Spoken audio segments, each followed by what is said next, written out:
Pengambilan keputusan merupakan proses rangkaian kegiatan atau menganalisis berbagai fakta, informasi, data, dan teori yang pada akhirnya dirumuskan sebagai pada satu kesimpulan yang diambil.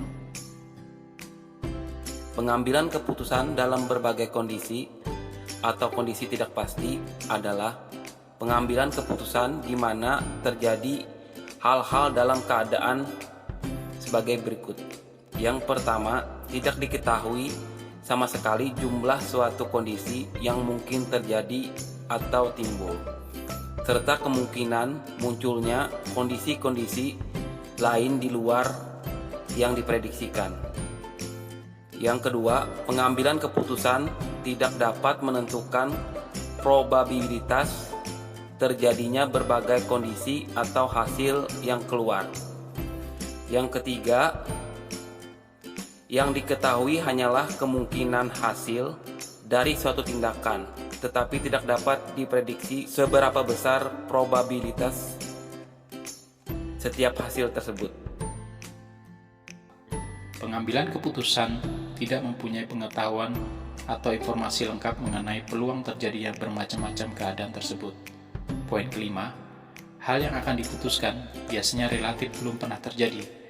Poin keenam, tingkat ketidakpastian keputusan sejenis ini biasanya dapat dikurangi dengan beberapa cara.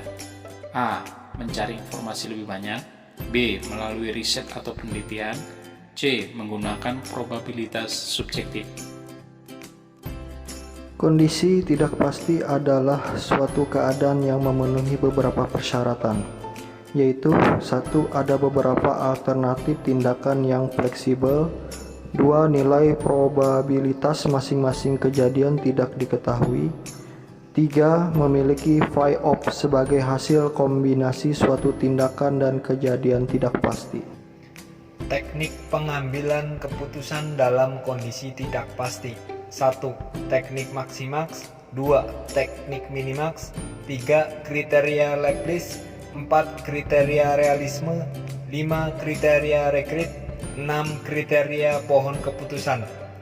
Kriteria Maximaks. Pada kondisi ini pengambil keputusan dianggap sangat optimis, yaitu dipilihnya hasil-hasil terbesar dari alternatif-alternatif yang memberikan hasil maksimal dalam berbagai keadaan secara alamiah.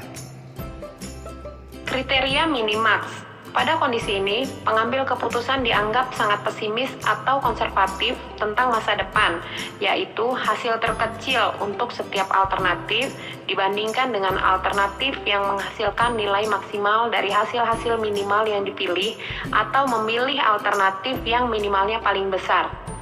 Kriteria Laplace atau kriteria equal likelihood. Menurut kriteria ini, pengambil keputusan mengasumsikan bahwa probabilitas terjadinya berbagai kondisi adalah sama besarnya.